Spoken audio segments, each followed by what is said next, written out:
top 5 K-pop songs of the fourth quarter. I usually do 10, but realistically there just wasn't enough releases to do 10 this time. And also I've had to put in a new criteria of over 2 songs rather than 2 and above songs, just because I feel like that's a better way of doing it.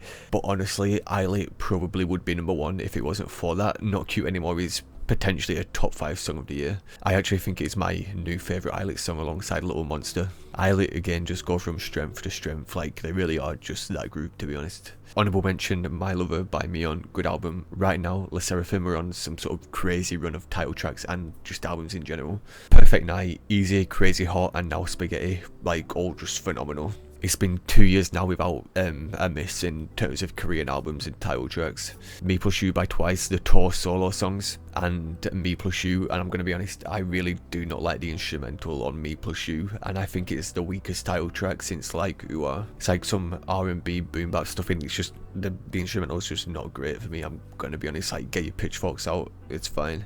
But the solo songs are good, and the best song on here is In My Room by Chaeyoung, to be honest. Like, that is by far my favourite song on here. And then Vivian by Vivi Up is also another album in the honourable mentions. I haven't time for it to fully sink in, but it seems good so far. And there's literally like one actual album released in December, and it's like on the last day of the month.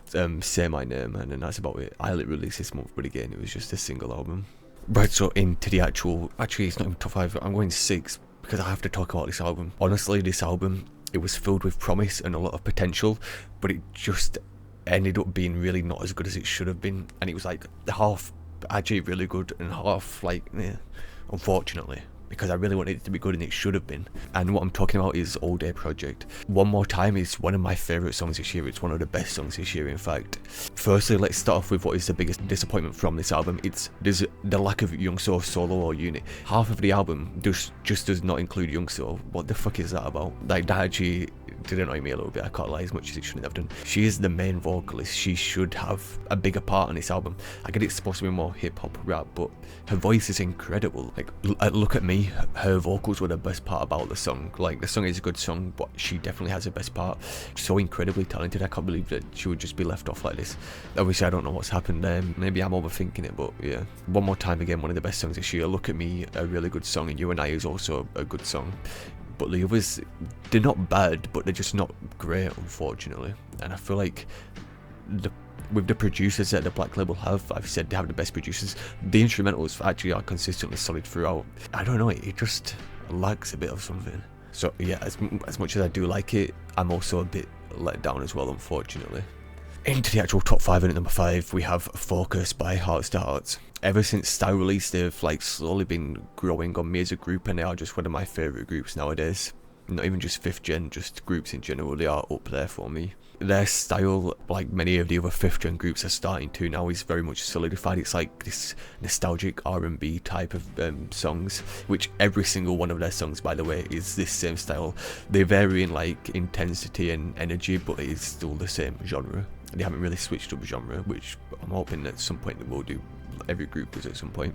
And to be honest, it's not even my particular type of genre which I usually enjoy, which is why some of the songs don't hit as like hard as the others. Some I think are incredible and some are like just decent, which is why I think The Chase, I think it's a good song, but it's never really been that song for me. I always preferred Butterflies, and then Style came out.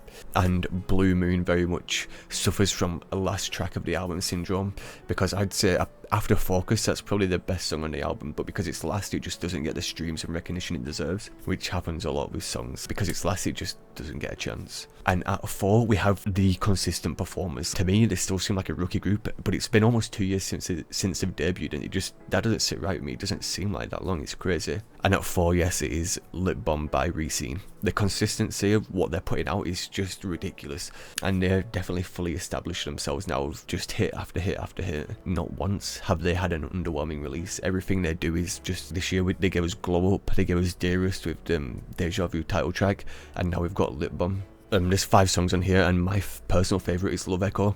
Like, that is title track worthy, literally incredible. But it's, as I record this, I'm listening to it on repeat, and it's genuinely just, this should have done better in it. It should have been the title track, in my opinion. Not that it really matters, like, Heart Drop is still an amazing song. There's so many like good 5th gen groups out right now that if you listen to outside the big 4 companies, you'll realise how much good music there is. To be honest, Reseen are probably one of the best groups out right now. And they've been releasing consistently good music for coming on 2 years now. And I hope that that stupid incident and out of context clips didn't affect the streams and anything too much. We should not be boycotting the Rescene, we should be supporting them, because absolutely they do deserve it. And really you should listen to this album right now if you haven't. It's one of the best albums this year, and Love Echo is an amazing song. At 3, obviously one of my up groups, we have the Axis Line solos from Esper. My ranking of the 4 songs: number 1, Blue by Winter, number 2, Tornado by Gigi, 3, Ketchup and Lemonade by Ning Ning, and then 4, Good Stuff by Karina. My parallel line rankings after all this time is number 1, Bored, number 2, Spark, number 3, Dopamine, and number 4, Up.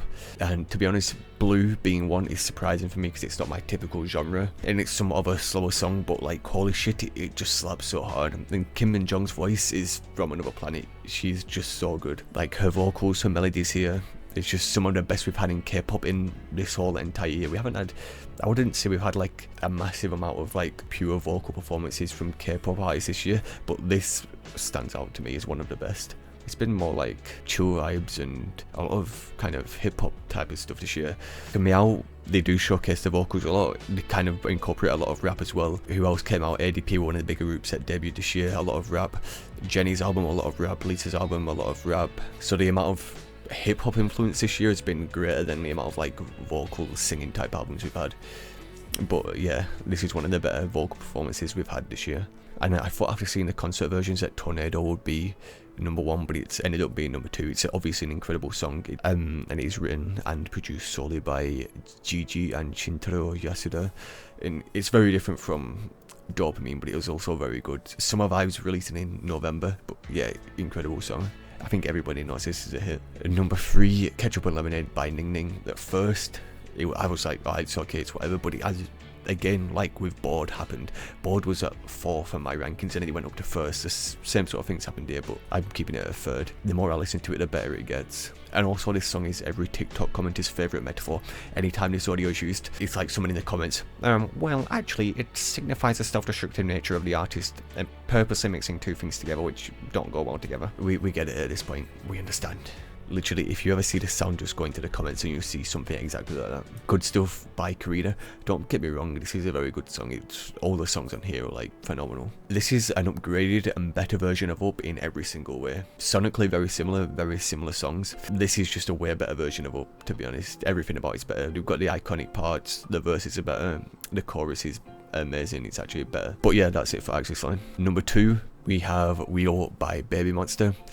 Baby Monster have done it again, another 5th gen group who just keep going from strength to strength. The 5th gen is in a really good place right now for me. Just keep getting better releases from everybody. Name a 5th gen group and they just keep getting better and better. At this point, they also have a very much established sound, and each member shines through in their own way, which is one thing I really like about Baby Monster. They're also talented, and in literally every song they all shine through in their own unique ways and make the songs and the albums cohesive. I'm still very much missing Rami, and her voice is, as she is very much my personal favourite vocalist of 5th gen. Like, I do want her to come back, but I just don't want it to be rushed because I feel like she should have gone on hiatus earlier, because we knew about this, but she kept performing. But literally every song on this album is a hit, and I can see it potentially being my favourite Baemon release as a whole. Either this or, like, all of the releases are really good, but I think as a whole thing, the 4 songs on here, maybe it's my favourite. I need to give it a little bit more time. The instrumentals and vocals on Super Duper Love, crazy. The pre-chorus on Psycho, amazing. What I expect from Baby Monster. Everybody's just amazingly talented, and the album's just amazing. But they are allergic to coming to Europe. I really hope I get to see them in 2026, but I'm happy to wait until Rami gets back, honestly. I want to see OT7. And then number 1, we have Blue Valentine by NMIX. Like, who the fuck even comes up with this shit? Like, who at JYP just whips out this instrumental on this song and it's like, yep, there you go. This is some goated shit right here. This Blue Valentine is such a, I don't know, I feel like it's such a unique song as well, and it's just so good. NMIX are in a generational run right now, and they've not been getting the flowers until right now. The FE304 series is it's actually the best series of albums in K-pop that follow the same name and the same thing. They go on that 3-album run, and then they're like, here's our first album. Yep, generational shit. Every single one of those albums is a masterpiece, and I'm glad that they're finally getting the recognition that they deserve. Blue Valentine is just such an unmistakable hit that there's not even a single hater of MX that even says this is shit. Like, everybody loves it. I need to listen to it more before I fully cement my opinions on it, like I do with literally every piece of music. I'm still changing up with the Ruby album, and it's been out for like 8 months or so right at the moment. I think Shape of Love is probably my favourite B-side potentially at the moment. And both of the new auto versions go crazy. This is a culmination of everything MX have been working on in their career so far. And finally, after all these years, I get to see them in concert. Finally in 2026 next year. 4 months or something. But there's no Passion Fruit, no XOXO on the track list. Like, I am sad about that, to be honest. Passion Fruit at least, please. Okay, that's everything.